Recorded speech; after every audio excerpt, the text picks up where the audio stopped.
Okey, Assalamualaikum, salam sejahtera semua. Baik, kita akan masuk tajuk baru hari ini iaitu unit 3, kebestarian diri. Okey, kebestarian diri. Baik, dalam tajuk kebestarian diri ni, apa maksud kebestarian diri? Okey. Okey, dalam unit ini saya belajar tentang ciri kebestarian diri, kepentingan kebestarian diri, keperluan berilmu pengetahuan dengan budi pekerti mulia dalam membentuk kebestarian diri, amalan disiplin diri dalam membentuk kebestarian diri, perasaan apabila mempraktikkan kebestarian diri dan cara mempraktikkan kebestarian diri dalam kehidupan seharian. Boleh rujuk buku teks ya, muka surat 34. Baik. Segulung ijazah melambangkan kebestarian diri. Bersetujukah anda? Okey, segulung ijazah kamu dapatkan daripada universiti melambangkan kamu ada kebestarian diri. Kamu setuju tak? Okey, baik. Cadangan nilai, kerajinan, berdikari, bertanggungjawab, hemah tinggi, harga diri. Baik, konsep. Apa dia? Kebestarian diri. Keistimewaan manusia ialah akal yang dianugerahkan oleh Tuhan. Okey, akal yang dianugerahkan oleh Tuhan ni dia meletakkan manusia ni pada kedudukan yang lebih tinggi berbanding dengan makhluk Tuhan yang lain seperti haiwan, tumbuh-tumbuhan. Okey, sebab tu manusia ni dia ada akal fikiran yang boleh kita bandingkan perkara tu baik ataupun buruk. Akal inilah yang membentuk kebestarian diri.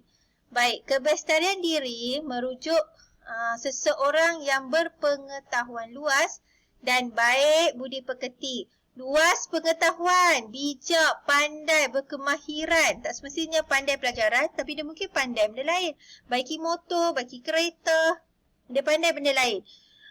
Dan baik budi pekertinya, bukan saja pandai dan berkemahiran, tapi budi pekerti dia baik. Bukan pandai tapi cakap besar, lawan ibu bapa dan sebagainya. Sebagai murid, anda juga memiliki kebestarian diri. Antara ciri kebestarian diri termasuklah seperti yang berikut. Okey, ada 6 ciri semuanya. Yang pertama adalah berdisiplin. Berdisiplin maksudnya mematuhi peraturan dan undang-undang yang telah ditetapkan. Okey, contohnya kehadiran dalam latihan pancaragam dapat mendidik diri ke arah yang lebih positif. Okey, berdisiplin. Sekolah dah kata semua kena rambut pendek, jadi kamu berdisiplin. Ikut pakai rambut pendek. Kamu potong rambut kamu pendek. Okey, bijak. Pintar dan selalu menggunakan akal. Macam inilah bijak ni sebenarnya. Bukan bijak dalam pelajaran je. Okey, bijak dari segi kemahiran. Okey, bijak banyak benda. Kalau kamu pandai memasak, itu bijak juga. Okey, pengetahuan kamu luas dalam kemahiran memasak. Okey, bertanggungjawab. Kemampuan memikul amanah yang diberikan. Contoh kat sekolah, pengawas lah. Dia pikul tanggungjawab. Kalau cikgu mesyuarat sebagainya, dia jaga kelas. Pengawas sumber. Okey, sebagainya lah. Okey, ketua tingkatan, penolong ketua tingkatan. Semua tu pemikul tanggungjawab. Tapi kalau yang mana tak pegang jawatan, dekat rumah pun kamu bertanggungjawab. Kamu tanggungjawab terhadap adik-adik kamu. Betul? Kalau mak kamu pergi kerja, dia suruh kamu jaga adik kamu, itu tanggungjawab kamu. Okey? Baik. Ciri keempat, matang. Matang maksudnya banyak pengetahuan dan pengalaman. Okey, kamu dah hidup 15 tahun, ada yang 16 tahun. Okey? Jadi kamu dah tahu dah buat ini baik, buat benda ni tak baik. Betul? Kamu dah ada akal untuk fikir benda tu lebih matang. Kalau kawan kata, jom kita tak payah masuk kelas moral hari ni, kita pergi kantin minum air.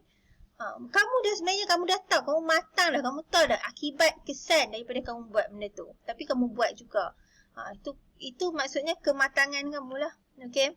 Aktif, giat bekerja atau berusaha dalam sesuatu tindakan. Bersukan menjadikan diri lebih cergas dan cerdas. Okey. Berdaya tahan, kemampuan dan mempunyai daya tahan dalam menghadapi ujian. Contohnya kecekalan dan keyakinan ketika menyertai aktiviti lasak. Okey. Ciri kebestarian diri amat penting. dalam membentuk diri seorang murid kamulah. Murid akan menunjukkan penampilan diri positif jika kebestarian diri dipupuk sejak kecil. Sebab tu apa-apa pun dia bermula daripada rumah. Okey, dia mula daripada rumah. Jadi, tapi tak semestinya benda tu tak boleh diubah. Walaupun dekat rumah kamu tak diajar benda tu, tapi benda tu boleh dilatih. Kamu meningkat dewasa, benda tu boleh dilatih. Okey. Dengan kebestarian diri tersebut, murid akan mula mengenali diri dan berinteraksi dengan orang di sekelilingnya secara positif. Okey, sekarang kita pergi kepada kepentingan kebestarian diri. Sebenarnya, kalau soalan keluar, apa-apa sahaja kepentingan berkaitan dengan kebestarian diri, contoh, okey, apa pentingnya kita tidak merokok? Apa pentingnya kita tidak minum arak? Apa pentingnya kita tidak melawan ibu bapa? Ni antara jawapan yang kamu boleh gunakan. Okey, boleh gunakan untuk banyak soalan. Penting dia sebab kita dapat membuat keputusan secara rasional, melahirkan insan yang berakhlak mulia, berdaya maju untuk mencapai cita-cita, mempunyai sifat kental. Sifat kental tu sifat daya tahan yang tinggi. Pengurusan kerja harian menjadi lebih sistematik, mengelakkan penangguhan kerja. Macam ni lah PDPR. Lepas Google Meet, cikgu cakap, okey, semua kena buat nota ni, kamu tangguh. Esok kelas lain pula, lepas tu kelas lain, semua cikgu bagi kerja, kamu tangguh kerja. So, kamu tiada kebestarian diri yang lengkap. Sifat kebestarian diri yang lengkap tak ada dalam diri kamu. Tapi kalau kamu lepas habis je, kamu terus buat hantar, so tak ada masalah. Okey, menjadi pemimpin yang berwawasan dan sentiasa mencari peluang untuk memajukan diri.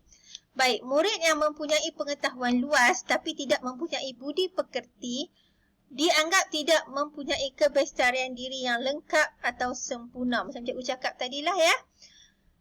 Kalau kamu ada pengetahuan, pandai, periksa nombor satu, nombor dua, top 10 lah selalu.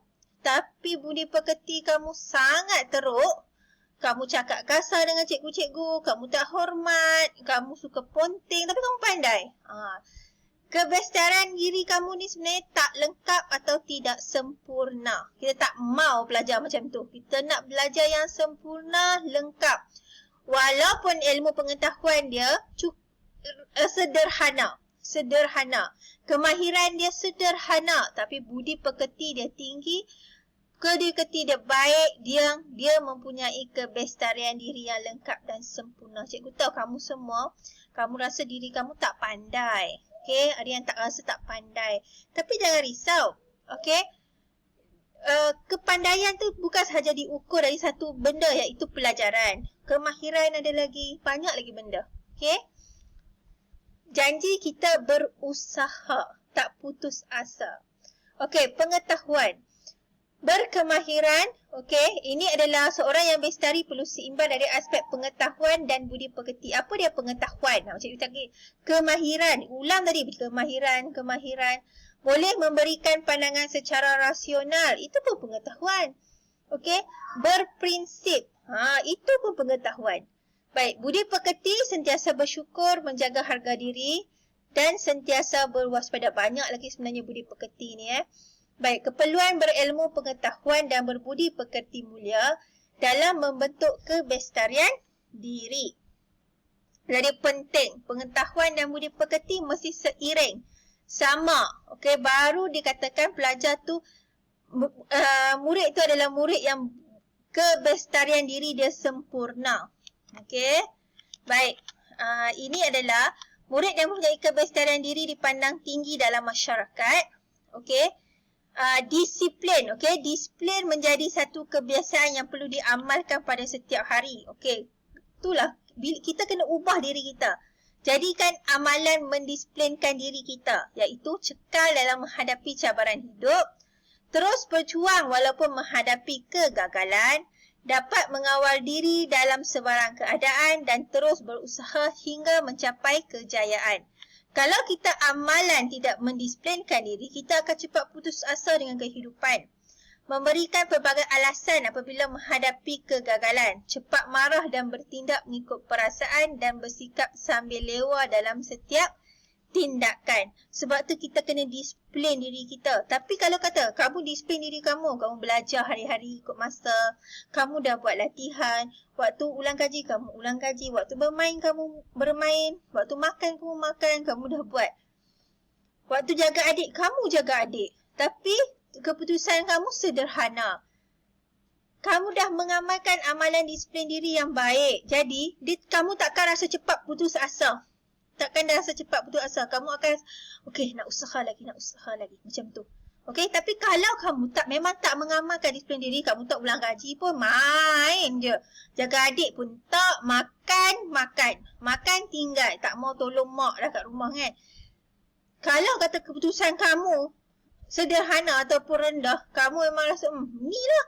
Itulah malas belajar. Tapi kamu tak belajar pun sebenarnya. Kamu tak disiplin diri kamu. Boleh Itu maksud cikgu. Okey, untuk hari ini sampai sini saja. Lepas ni cikgu akan bagi peta iting untuk kamu lengkapkan. Dan ada sedikit latihan kamu kena buat.